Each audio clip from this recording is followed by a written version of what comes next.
Hello mga masters, welcome to my channel, Glenn Angler's Journey. At ilang araw din tayo hindi nakapag-fishing mga master, mga 4 na araw. At ngayon master, dahil hindi tayo makapag-fishing, mag-unboxing muna ako mga master sa aking bagong dumating na rod. I-unbox natin to mga master. At itong lure ko bago, kasamahan niyo ako. Unbox.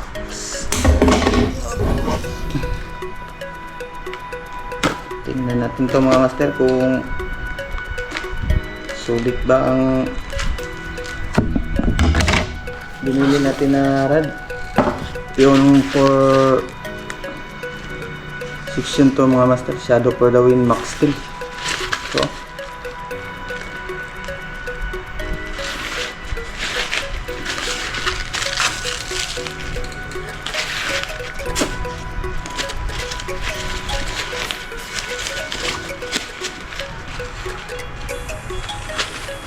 unboxing. Wala walang damage sa mga master. Ito yung ano niya mga master.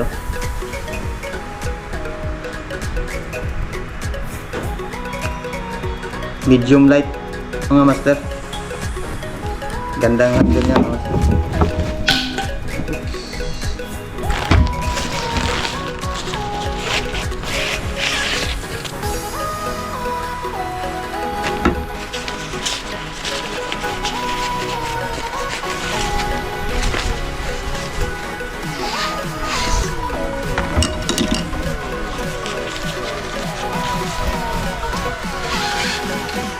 Mga naka-experience dyan na rod na ganito mga master, yung Max Steel, i-comment down below kung sulit ba ito gamitin.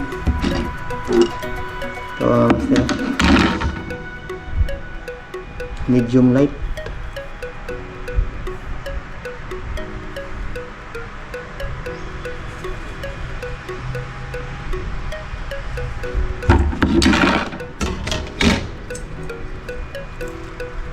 Ito mga master, Max Steel.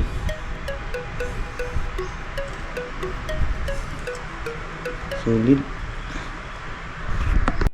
Ito na siya mga master, yung rod natin mga master. Medium light Max Steel, Shadow for the Wind.